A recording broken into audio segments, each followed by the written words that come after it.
দেশে বিএনপি চেয়ারপারসনের সর্বোত্তম চিকিৎসা চলছে এবং প্রয়োজনে যে কোনো সময় দেশের বাইরে নেওয়া হতে পারে বলে জানিয়েছেন তার ব্যক্তিগত চিকিৎসক ডক্টর এজেডএম জাহিদ হোসেন। আইসিইউতেই সংকটাপন্ন অবস্থায়ও বেগম খালেদা জিয়া চিকিৎসা নিতে পারছেন বলে জানিয়েছেন তিনি। বুধবার রাত ৯টার দিকে এভারকেয়ার হাসপাতালের সামনে এক সংবাদ ব্রিফিংয়ে তিনি এসব কথা জানান। ডক্টর জাহিদ বলেন, গত শুক্রবার মেডিকেল বোর্ডের পক্ষ থেকে খালেদা জিয়াকে দেশের বাইরে নেয়ার সিদ্ধান্ত হয়েছিল, কিন্তু এয়ার অ্যাম্বুলেন্সের কারিগরি ত্রুটি ও বেগম খালেদা জিয়ার স্বাস্থ্যের অবস্থা সে সময় ফ্লাই করার উপযুক্ত না থাকায় তাকে দেশের বাইরে নেওয়া সম্ভব হয়নি। তিনি আরও বলেন, তার চিকিৎসার জন্য গঠিত মেডিকেল বোর্ড সার্বক্ষণিকভাবে চেষ্টা করে যাচ্ছেন যেন সর্বোত্তম সেবা নিশ্চিত করা যায়। সবচেয়ে ভালো চিকিৎসা যেন তিনি পেতে পারেন সেজন্য চিকিৎসকদের পরামর্শক্রমে চিকিৎসা অব্যাহত রয়েছে। ধর্মকে ব্যবহার করে জাতির ঘাড়ে নতুন করে ফ্যাসিজম চেপে বসার চক্রান্ত চলছে জানিয়ে বিএনপি মহাসচিব মির্জা ফখরুল ইসলাম আলমগীর বলেন, দেশকে পিছিয়ে দেওয়ার ষড়যন্ত্র আসন্ন জাতীয় সংসদ নির্বাচনের মধ্য দিয়ে রুখে দেওয়া হবে। রাজধানীর জিয়া উদ্যানে কৃষক দলের প্রতিষ্ঠাবার্ষিকীর কর্মসূচিতে দলের স্থায়ী কমিটির সদস্য আমির খসরু মাহমুদ চৌধুরী বলেছেন, নির্বাচনের মাধ্যমে আবারও দেশে গণতন্ত্র ফিরে আসবে। রিপোর্ট করছেন নাজিবুর রহমান। 7 দিনব্যাপী বিএনপির দেশ গড়ার পরিকল্পনা শীর্ষক কর্মসূচিতে যোগ দিয়ে বিএনপি মহাসচিব বলেন, দেশে আরেকটি ফ্যাসিজম সৃষ্টির পায়তারা চলছে। সুষ্ঠু নির্বাচনের মাধ্যমে সকল ষড়যন্ত্র রুখে দেয়া হবে বলেও মন্তব্য করেছেন মির্জা ফখরুল ইসলাম আলমগীর। আজকে মানুষকে বিভ্রান্ত করে এবং দুর্ভাগ্যজনকভাবে আমাদের প্রিয় ধর্মকে ব্যবহার করে তারা আজকে বাংলাদেশের মানুষকে বিভ্রান্ত করতে চাইছে কিনা, আজকে সেই শক্তির বিরুদ্ধে আমাদেরকে রুখে দাঁড়াতে হবে। পেছনের একটা টেনে নিয়ে যাওয়ার শক্তি, সেই শক্তির বিরুদ্ধে আজকে আপনাকে সামনের দিকে এগিয়ে যাওয়ার শক্তিকে জয়যুক্ত করতে হবে। আমি আপনাদেরকে জানাতে চাই, নেতা যেদিন আমাদের আসবেন, যেদিন বাংলাদেশে পা দেবেন, সেদিন যেন সমগ্র বাংলাদেশ কেঁপে ওঠে। বন্ধুগণ, এদিন জাতীয়তাবাদী কৃষক দলের প্রতিষ্ঠাবার্ষিকীতে সংগঠনের নেতাকর্মীদের সাথে শহীদ প্রেসিডেন্ট জিয়াউর রহমানের সমাধিতে শ্রদ্ধা জানান বিএনপি স্থায়ী কমিটির সদস্য আমির খসরু মাহমুদ চৌধুরী। পরে সাংবাদিকদের জানান, আসন্ন নির্বাচনের মধ্য দিয়ে রাজনৈতিক অধিকারের সাথে জনগণ তার ভোটাধিকার ফিরে পাবে। আগামী নির্বাচনে বাংলাদেশে একটা অন্তর্ভুক্তিমূলক আমরা জাতি করতে পারবো কিনা সেই সিদ্ধান্ত বাংলাদেশকে নিতে হবে এবং আমাদের যে অন্তর্ভুক্তিমূলক দেশ, বাংলাদেশের জাতীয়তাবাদী চিন্তা ভাবনা যে দেশ, এটাকে আমরা পুনঃপ্রতিষ্ঠা করে বাংলাদেশকে একটি শান্তির নীড় করতে চাই। সুষ্ঠু ও অবাধ নির্বাচনের মধ্য দিয়ে দেশে পুনরায় গণতন্ত্র ফিরে আসবে বলেও আশা প্রকাশ করেন আমির খসরু মাহমুদ চৌধুরী। Nazibur Rahman, NTV news, Dhaka. 25 ঘণ্টাতেও উদ্ধার হয়নি রাজশাহীর তানোরে গভীর গর্তে পড়ে যাওয়া শিশু সাজিদ। শিশু সাজিদকে অক্ষত অবস্থায় উদ্ধারে এখনও চেষ্টা চালাচ্ছে ফায়ার সার্ভিসের 8টি unit. Fire service and civil ডিফেন্সের সহকারী পরিচালক দিদারুল আলম জানিয়েছেন, শিশুটি যে গর্তে পড়েছে তার পাশেই এক্সকাভেটরের মাধ্যমে 40 ফুট গভীর খনন করা হয়েছে। এখন ফায়ার সার্ভিসের রেস্কিউ টিম খনন করা গর্ত থেকে সেই গর্তে সুড়ঙ্গ করছে। সুড়ঙ্গ করার পর ওই গর্তে যদি শিশুটিকে পাওয়া না যায় তাহলে আর খনন করা সম্ভব হবে না। নলকূপের ভেতরে যে কোনো জায়গায় আটকে থাকার সম্ভাবনা আছে শিশুটির। এদিকে উদ্ধার তৎপরতাকে কেন্দ্র করে ফায়ার সার্ভিস, মেডিকেল টিম ও স্থানীয় প্রশাসন তদারকি করছে। গতকাল দুপুরে পরিত্যক্ত গভীর নলকূপের গর্তে পড়ে যায় 2 বছরের শিশু সাজিদ। টাকা চুরি নিয়ে কথা কাটাকাটি ও পুলিশে দেওয়ার সিদ্ধান্ত নেয়ার প্রথমে মা ও পরে মেয়েকে খুন করে গৃহকর্মী আয়েশা। রাজধানী মোহাম্মদপুরে আলোচিত জোড়া খুনের ঘটনায় গ্রেফতার আয়েশা প্রাথমিক জিজ্ঞাসাবাদে স্বীকার করেছে বলে জানিয়েছে পুলিশ।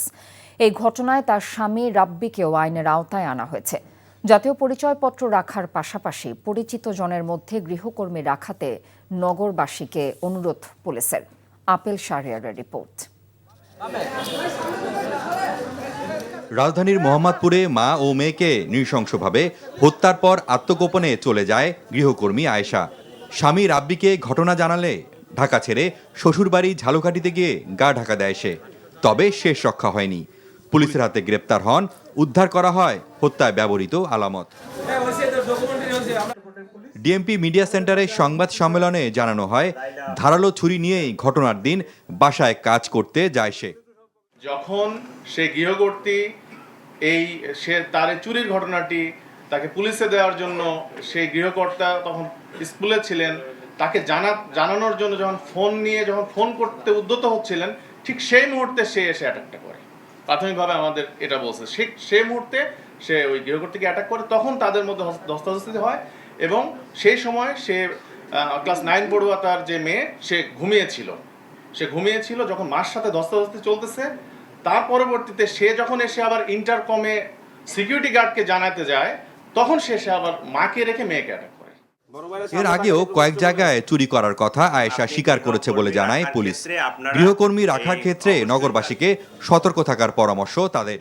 2000 টাকা চুরির ঘটনাটা সত্যি হয়, তাহলে তাকে যে ওই পুলিশে দেওয়ার ভয় দেখাইছে, তারে যে রাগারাগি করছে, তার মধ্যে একটা ক্ষোভও কাজ করছে, সাথে সাথে সে যে চুরি করবে এই ইন্টেনশনটাও নিয়ে আসছে।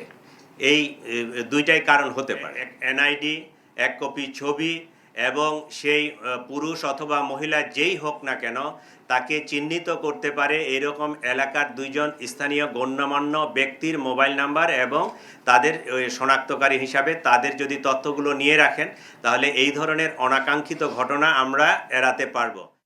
গত 8 ডিসেম্বর মোহাম্মদপুরের নিজ বাসাতেই খুন হন লায়লা আফরোজ ও তার 9ম শ্রেণী পড়ুয়া মেয়ে নাফিসা। সিসিটিভি ফুটেজে দেখা যায় ওই দিন সকাল 7:51 বোরখা পরা আয়েশা ফ্ল্যাটে ঢুকছেন আর 9:35 বেরিয়ে যান ভিন্ন পোশাকে। বোরখা খুলে পরে নিয়েছেন নিহত নাফিসার school dress.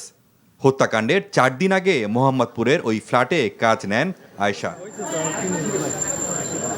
Apple Shahriar, NTV news, Dhaka. ঢাকায় অনুষ্ঠিত হল 12তম বাংলাদেশ যুক্তরাষ্ট্র প্রতিরক্ষা সংলাপ। 10 ডিসেম্বর থেকে 11 ডিসেম্বর বাংলাদেশ সশস্ত্র বাহিনী বিভাগে এটি অনুষ্ঠিত হয়। সংলাপটি দুদেশের পারস্পরিক সামরিক সহযোগিতার জন্য খুবই গুরুত্বপূর্ণ। এতে বৈশ্বিক ও আঞ্চলিক নিরাপত্তা প্রযুক্তি, প্রতিরক্ষা সরঞ্জাম, দুর্যোগ মোকাবেলা, শান্তিরক্ষা কার্যক্রম, যৌথ অনুশীলন ও মহড়া বিষয়ক কর্মশালা ইত্যাদি ক্ষেত্রে দ্বিপাক্ষিক সামরিক সহযোগিতা বৃদ্ধির বিষয়ে বিস্তারিত আলোচনা করা হয়। সংলাপে নেতৃত্ব দেন সশস্ত্র বাহিনী বিভাগ অপারেশন এবং পরিকল্পনা পরিদপ্তরের মহাপরিচালক ব্রিগেডিয়ার জেনারেল মোহাম্মদ আলী হায়দার সিদ্দিকী এবং যুক্তরাষ্ট্রের পক্ষে নেতৃত্ব দেন ব্রিগেডিয়ার জেনারেল সারাহ রুশ। এছাড়া বাংলাদেশ সরকার ও নেদারল্যান্ডসের মধ্যে নৌ প্রতিরক্ষা সামগ্রী সম্পর্কিত সহযোগিতার বিষয়ে একটি সমঝোতা স্বাক্ষরিত হয়েছে। জুলাই অগাস্ট আন্দোলনে ঢাকা বিশ্ববিদ্যালয়ের শিক্ষার্থীদের ওপর তৎকালীন ভিসি মাকসুদ কামালের নেতৃত্বে হামলা এবং নির্যাতন হয়েছিল। ওই নির্যাতন ও হামলার ঘটনায় মাকসুদ কামাল, ছাত্রলীগ ও যুবলীগের নেতৃবৃন্দ এবং ঢাবির তৎকালীন প্রশাসনে যারা ছিলেন তাদের মানবতা বিরোধী অপরাধের বিচার দাবি করেছেন ডাকসুর সহসভাপতি সাদিক কায়েম। সকালে আন্তর্জাতিক অপরাধ ট্রাইব্যুনালের তদন্ত কর্মকর্তার কাছে জবানবন্দি দিয়ে সাংবাদিকদের তিনি এসব কথা বলেন। এ সময় তিনি অভিযোগ করে বলেন, তৎকালীন ভিসি মাকসুদ কামালকে বাঁচানোর চেষ্টা করছে বিভিন্ন মহল। এদিন আরও জবানবন্দি দেন ডাকসুর সাহিত্য সম্পাদক মুহাদ্দিক আলী ইবনে মুহাম্মদ ও পরিবহন সম্পাদক আসিফ আবদুল্লাহ। সেনাবাহিনীর ইস্ট বেঙ্গল রেজিমেন্টের 38তম বাৎসরিক অধিনায়ক সম্মেলন শেষ হয়েছে। সকালে চট্টগ্রাম সেনানিবাসে এই সম্মেলন অনুষ্ঠিত হয়। সম্মেলনে প্রধান অতিথি ছিলেন সেনাবাহিনী প্রধান জেনারেল ওয়াকারুজ্জামান। সেনাপ্রধান কর্মকর্তাদের নিষ্ঠা, একাগ্রতা এবং পেশাদারিত্বের সাথে আধুনিক ও যুগোপযোগী প্রশিক্ষণ, সক্ষমতা অর্জন করে একবিংশ শতাব্দীর চ্যালেঞ্জ মোকাবেলায় প্রস্তুত হতে আহ্বান জানিয়েছেন তিনি। ইস্ট বেঙ্গল রেজিমেন্টের গৌরবোজ্জ্বল ইতিহাসের কথা স্মরণ করে মহান স্বাধীনতা যুদ্ধে অংশগ্রহণকারী বীর শহীদদের আত্মার মাগফিরাত কামনা করেন তিনি। এর আগে এবিআরসিতে পৌঁছলে সেনাপ্রধানকে অভ্যর্থনা জানানো হয়। এশিয়ার বেশিরভাগ মুদ্রার দাম বেড়েছে, কমেছে ভারতীয় রুপি ও ফিলিপাইনের পেসোর দাম।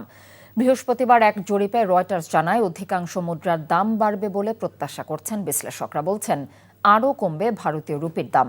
সিঙ্গাপুরি ডলার, থাই বাতের ওপর ইতিবাচক মনোভাব পোষণ করেছেন বিশ্লেষকরা। চলতি বছর মালয়েশিয়ান রিঙ্গিতের দাম 8.8% বেড়েছে।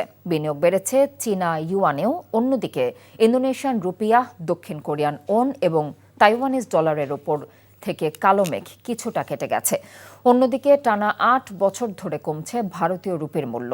চলতি বছর কমতে পারে 5% বেশি। শক্তিশালী প্রবৃদ্ধির সম্ভাবনা ও মার্কিন ডলারের দুর্বলতা আঞ্চলিক এই মুদ্রাগুলোর ওপর প্রভাব ফেলছে।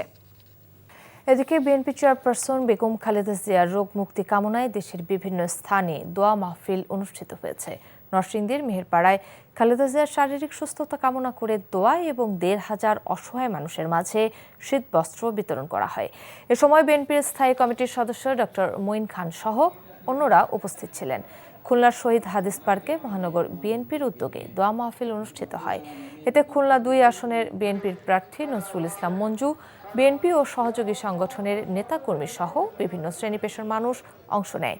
পাবনা ও ফরিদপুরে খালেদা জিয়ার সুস্থতা কামনা করে দোয়া মাহফিলে বিএনপি নেতারা বলেন, খালেদা জিয়া শুধু আপোষহীন দেশনেত্রী নয়, গণতন্ত্রের প্রতীক।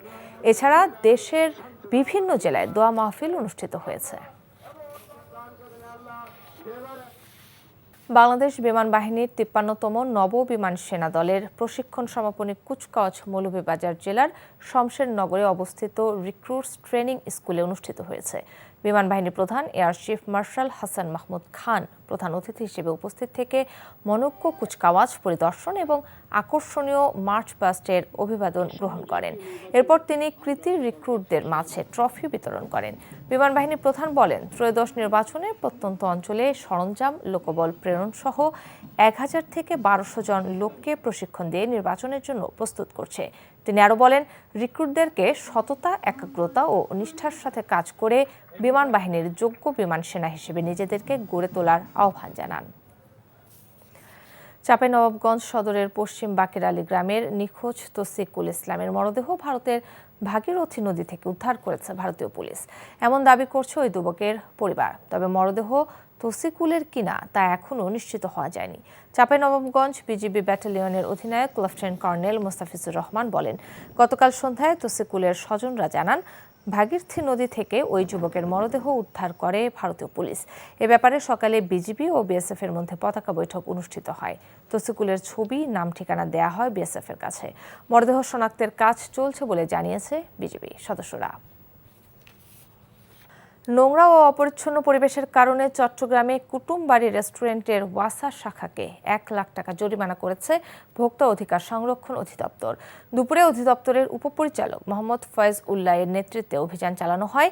এ সময় রেস্টুরেন্টের কিচেনের ফ্লোরে নোংরা পরিবেশে মুরগি রাখা এবং বেসিনে চরম অস্বাস্থ্যকর পরিবেশের কারণে রেস্টুরেন্টটিকে সতর্কতামূলকভাবে 1 লাখ টাকা জরিমানা করা হয়। এদিকে চাঁদপুরে অনিয়ম ও মেয়াদোত্তীর্ণ খাদ্যদ্রব্যের প্রস্তুতের অপরাধে 8 প্রতিষ্ঠানকে 1,30,000 টাকা জরিমানা করেছে জাতীয় ভোক্তা অধিকার সংরক্ষণ অধিদপ্তর। কুমিল্লার দাউদকান্দিতে যাত্রীবাহী বাস উল্টে খাদে পড়ে অন্তত 15 যাত্রী আহত হয়েছেন। দুপুরে ঢাকা চট্টগ্রাম মহাসড়কের দাউদকান্দির পুঠিয়া এলাকায় দুর্ঘটনা ঘটে। পুলিশ ও এলাকাবাসী জানান, নোয়াখালীগামী লাল সবুজ নামের যাত্রীবাহী বাসটি নিয়ন্ত্রণ হারিয়ে রাস্তার পাশে খাদে পড়ে যায়। এতে আহত বাসের অন্তত 15 যাত্রীকে বিভিন্ন স্থানীয় হাসপাতালে ভর্তি করা হয়েছে। অন্যদিকে পুঠিয়ায় পৃথক সড়ক দুর্ঘটনায় গাড়ির চাপায় নিহত হয়েছেন এক মোটরসাইকেল আরোহী। মাদারীপুরে 6 বছর বয়সী শিশুকে ধর্ষণের প্রতিবাদে বিক্ষোভ মিছিল ও প্রতিবাদ সমাবেশ করেছে এলাকাবাসী। দুপুরে শিবচর উপজেলা সর্বস্তরে ছাত্র জনতার আয়োজিত একটি বিক্ষোভ মিছিল সরকারি বরহামগঞ্জ কলেজ থেকে শুরু হয়ে শহরের প্রধান সড়ক প্রদক্ষিণ করে। পরে এক সমাবেশে বক্তারা বলেন, ধর্ষক মিঠুন মজুমদারের সর্বোচ্চ শাস্তি দাবি করেন। এ সময়ে এলাকার গণ্যমান্য ব্যক্তিবর্গরা উপস্থিত ছিলেন। একটি মহল অপপ্রচার চালাচ্ছে দাবি করে সংবাদ সম্মেলন করেছেন খুলনা 1 আসনে জামায়াতে ইসলামীর প্রার্থী শ্রীকৃষ্ণ নন্দী। দুপুরে খুলনা প্রেস ক্লাবে সংবাদ সম্মেলনে তিনি বলেন, ভারতে অবস্থানরত বিশ্ব হিন্দু পরিষদের প্রেসিডেন্ট শিপন বসুর বাসায় গিয়েছিলেন তিনি। সেই ছবি নিয়ে তাকে ব্ল্যাকমেইল ও মিথ্যাচার করা হচ্ছে। এর আগে অবশ্য শিপন বসুকে তিনি চিনেন না বলে দাবি করেছিলেন কৃষ্ণ নন্দী। গণমাধ্যম কর্মীরা তাকে একের পর এক প্রশ্ন করলে কোনো জবাব না দিয়ে সংবাদ সম্মেলন শেষ করে চলে যান তিনি। মংলায় বিএনপির ভারপ্রাপ্ত চেয়ারম্যান তারেক রহমানের পক্ষ থেকে ঘর উপহার পেলেন এক অসহায় নারী।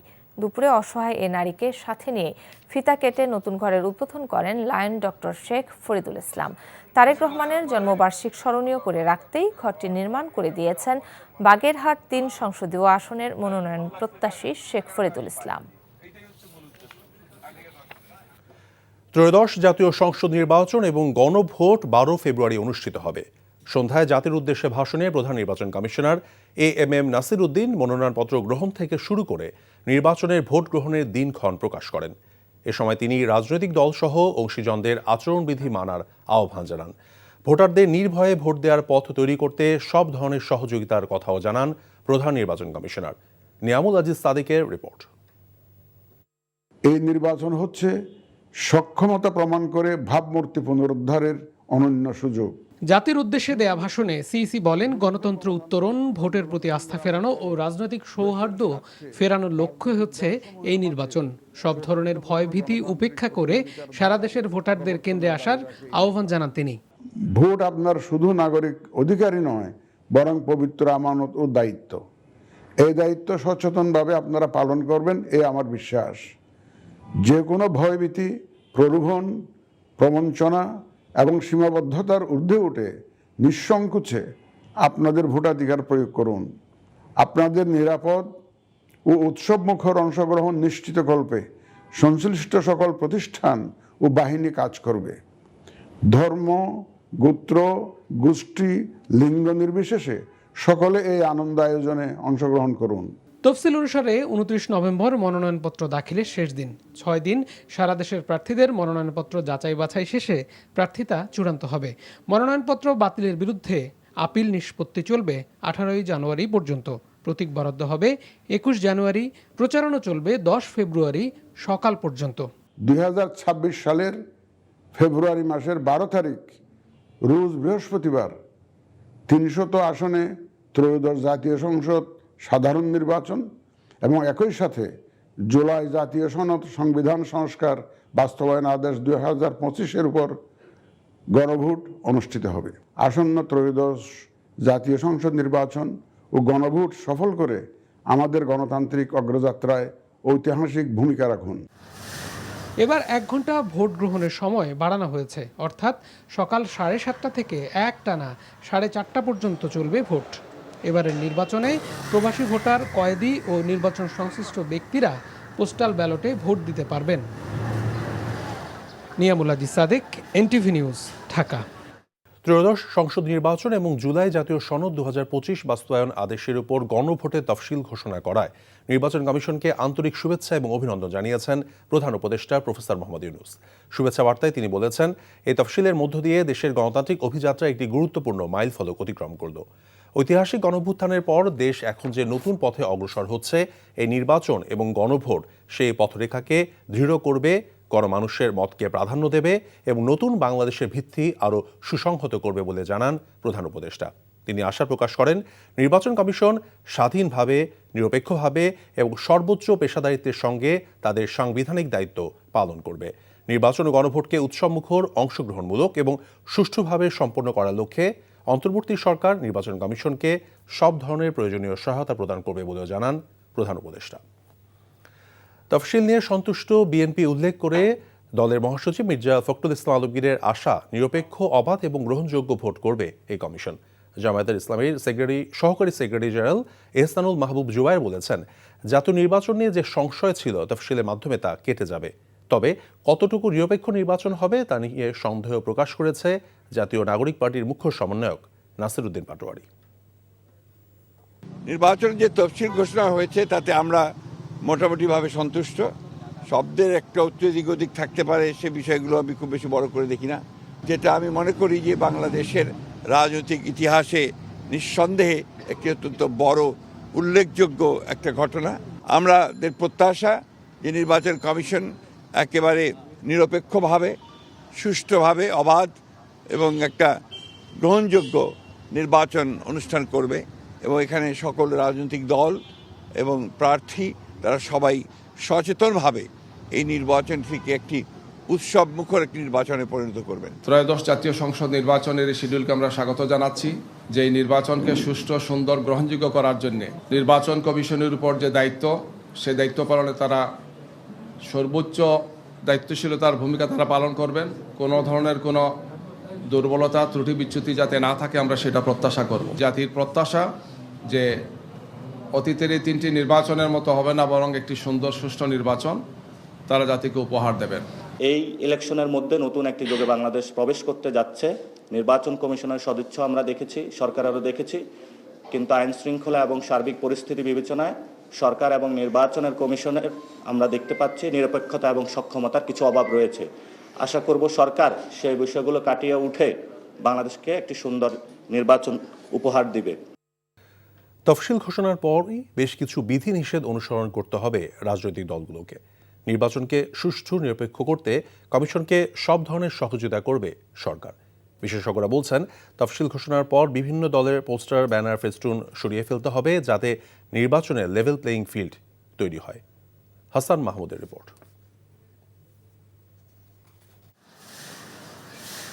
জাতীয় নির্বাচনের তফসিলের পর এবার গণপ্রতিনিধিত্ব আদেশ অনুসরণ করতে হবে রাজনৈতিক দলসহ সব পক্ষকে। বেআইনি ও অনুমোদনহীন জনসভা ও আন্দোলন পরিচালনা থেকে বিরত থাকা, জনদুর্ভোগ সৃষ্টি হবে এমন আন্দোলন সৃষ্টি না করার কথা জানিয়েছে সরকার। এছাড়া দেশ জুড়ে থাকা বিভিন্ন দলের প্রার্থীদের পোস্টার, ব্যানার, ফেস্টুন অপসারণ করতে হবে। এই সময়ে বড় কোনো প্রকল্প নিতে পারবে না সরকার, বলছেন বিশেষজ্ঞরা। প্রত্যেক প্রার্থী এবং দল এগুলো সরিয়ে ফেলবে, অর্থাৎ যাতে মাঠটাতে কোনো কিছু না থাকে। একজন হয়তো 10,000 পোস্টার লাগিয়েছে, আরেকজন হয়তো 2টা পোস্টার লাগিয়েছে, তার মানে তো মাঠটা অসমান। এই জন্য এগুলো সরিয়ে মাঠটাকে একদম লেভেল করে ফেলা হবে। নির্বাচনী তফসিল ঘোষণার পর সরকারি কর্মকর্তা কর্মচারীদের বদলি কিংবা পদোন্নতি করতে হলে নির্বাচন কমিশনের সুপারিশেই তা করতে হবে।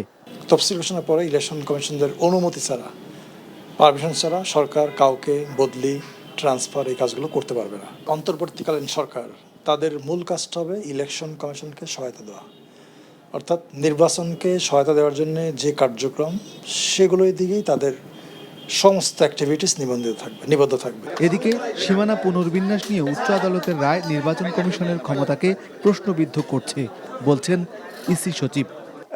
এক অর্থে এটা একটা প্রশ্নবিদ্ধ অবস্থানে আছে, সেটাও সত্যি কথা। নির্বাচনকে সুষ্ঠু ও গ্রহণযোগ্য করতে সব পক্ষের সহযোগিতা জরুরি বলে মত সংশ্লিষ্টদের। Hasan Mahmud, NTV news, Dhaka. স্বৈরাচার সরকার দেশকে যে ভঙ্গুর অবস্থায় রেখে গেছে সেখান থেকে আগের অবস্থায় নিতে হলে বিএনপিকে অনেক কাজ করতে হবে উল্লেখ করে দলের ভারপ্রাপ্ত চেয়ারম্যান তারেক রহমান বলেছেন, জীবনযাত্রার সঙ্গে সম্পর্কিত বিষয়গুলো বাস্তবায়ন দেখতে চায় মানুষ। বিএনপির পরিকল্পনা মানুষের দৌড়গোড়ায় পৌঁছে দেওয়ার আহ্বান জানান তিনি। তামজিদ সুমনের রিপোর্ট। রাজধানীর কৃষিবিদ ইনস্টিটিউশন মিলনায়তনে চলমান বিএনপির দেশ গড়া পরিকল্পনা কর্মসূচির পঞ্চম দিনে দেশের বিভিন্ন প্রান্ত থেকে অংশগ্রহণ করেন বিএনপির নেতাকর্মীরা। লন্ডন থেকে ভার্চুয়ালি যুক্ত হয়ে বিএনপির ভারপ্রাপ্ত চেয়ারম্যান তারেক রহমান বলেন, রাজনীতির মাঠে একে অপরের চর্চায় ব্যস্ত দলগুলো। বিএনপি ছাড়া এখনও অন্য কোনো দল দেশকে এগিয়ে নিতে মৌলিক পরিকল্পনা উপস্থাপন করতে পারেনি। একমাত্র বিএনপিরই দেশ পরিচালনার পরিকল্পনা রয়েছে বলেও জানান তিনি।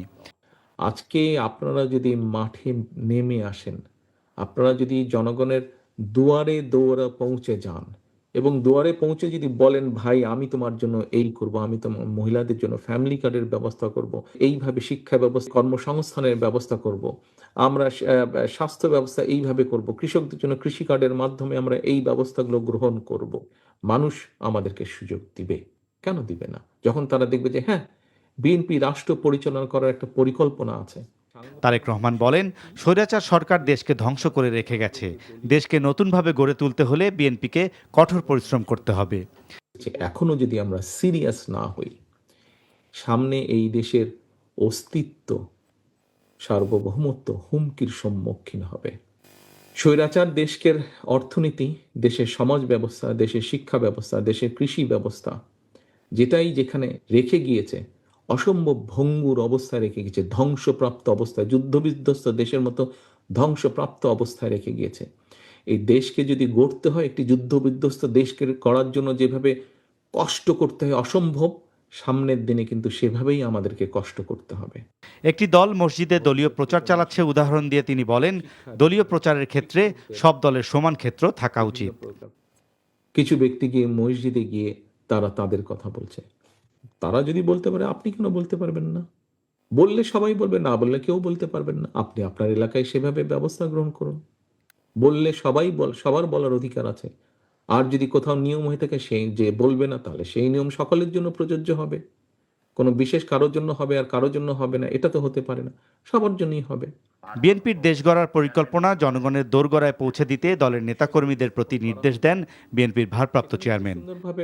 Tamjid Suman, NTV news, Dhaka. BNP chairperson Begum Khaleda জিয়ার শারীরিক অবস্থা অপরিবর্তিত রয়েছে। তার চিকিৎসায় নিয়োজিত মেডিকেল বোর্ড থেকে জানানো হয়, শরীরে গুরুতর ইনফেকশনের কারণে তাকে উন্নত অ্যান্টিবায়োটিক এবং অ্যান্টিফাঙ্গাল চিকিৎসা দেওয়া হচ্ছে। রাজধানী এভারকেয়ার হাসপাতালে আইসিইউতে রেখে তার চিকিৎসা চালানো হচ্ছে। চিকিৎসকদের দেওয়া চিকিৎসা বেগম জিয়া গ্রহণ করতে পারছেন। গত 23 নভেম্বর ফুসফুসের সংক্রমণ নিয়ে হাসপাতালে ভর্তি হন বেগম খালেদা জিয়া। পরে 27 নভেম্বর থেকে তাকে আইসিইউতে নেওয়া হয়, সেখানেই তার চিকিৎসা চলছে। তার পুত্রবধূ ডাক্তার জোবায়েদা রহমান চিকিৎসার সার্বিক তদারকি করছেন।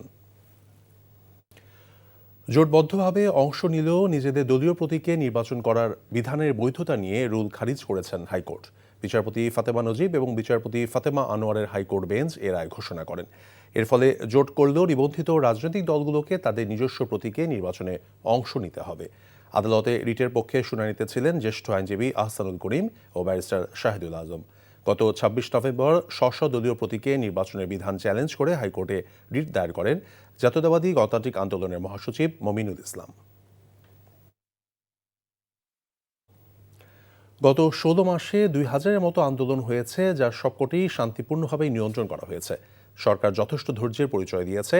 তফসিল ঘোষণার পর দাবি দাওয়া নিয়ে রাস্তায় নামলেই কঠোর ব্যবস্থা নেওয়া হবে বলে জানিয়েছেন প্রেস সচিব শফিকুল আলম। অন্তর্বর্তী সরকারের উপদেষ্টা পরিষদের নিয়মিত বৈঠক শেষে রাজধানী ফরেন সার্ভিস একাডেমিতে একথা জানান প্রধান উপদেষ্টার প্রেস সচিব শফিকুল আলম। এছাড়া মাইলস্টোনের ঘটনায় যারা শহীদ হয়েছেন তাদের মধ্যে 36 জনের পরিবারকে 20 লাখ টাকা করে দেওয়ার কথা জানান তিনি। পাশাপাশি মেট্রো রেলের ভাড়ার উপর ভ্যাট প্রত্যাহার সহ রমজান মাস থেকে খেজুরের উপর 10% কর কমানোর বিষয়ে উপদেষ্টা পরিষদের বৈঠকে সিদ্ধান্ত এসেছে বলে জানান প্রেস সচিব।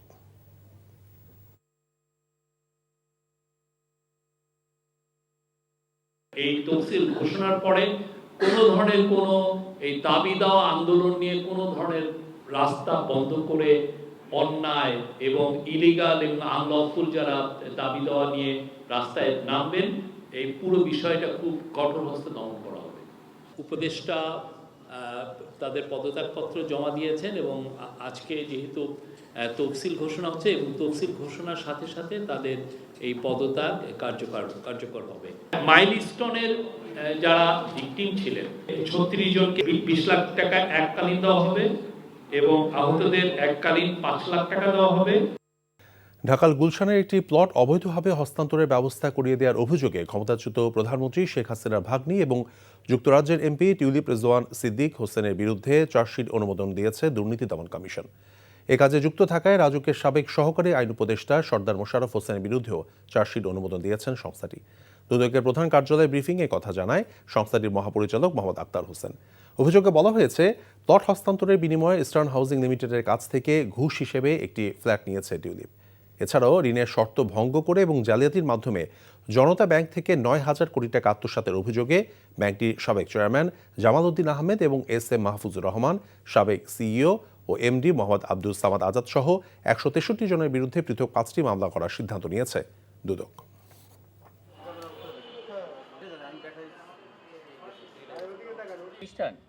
ঋণ নিয়ে পরস্পর যোগসাজশ। বর্তমান অন্তর্বর্তীকালীন সরকার রাষ্ট্র পরিচালনার ক্ষেত্রে বিভিন্ন সংস্কারের আইনি ভিত্তি দিয়ে যাচ্ছে বলে জানিয়েছেন বন, পরিবেশ এবং জলবায়ু পরিবর্তন বিষয়ক উপদেষ্টা সৈয়দা রিজওয়ানা হাসান। আজ সচিবালয়ে সাংবাদিকদের প্রশ্নের জবাবে তিনি কথা বলেন।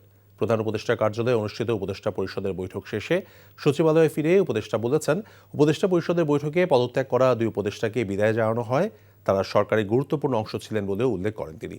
নির্বাচনের তফসিল ঘোষণা নিয়ে সরকারের নতুন কোনো সিদ্ধান্ত আছে কিনা এমন প্রশ্নের জবাবে রিজওয়ানা হাসান বলেছেন, তফসিল ঘোষণার পর নিশ্চয়ই সরকার প্রধান এই বিষয়ে প্রয়োজনীয় দিক নির্দেশনা দেবেন। সুনির্দিষ্ট অভিযোগের ভিত্তিতে এনামুল হক বিজয়, মোস্তাদেক হোসেন সৈকত সহ 9 জন ক্রিকেটারদের BPL এর বাইরে রাখা হয়েছে। ফ্র্যাঞ্চাইজি মালিকদের কারণেই BPL কলুষিত হচ্ছে, এসব কথা বলেছেন বিসিবির দুর্নীতি দমন বিভাগের প্রধান অ্যালেক্স মার্শাল। সন্দেহভাজনরা এখনও নিষিদ্ধ নন, তবু গভর্নিং কাউন্সিলকে পরামর্শ দিয়েছি যাতে তাদের BPL থেকে দূরে রাখা হয়। তাদের তদন্ত এখনও চলমান রয়েছে, যার ফলাফল আসতে আরও অনেক সময় লাগবে।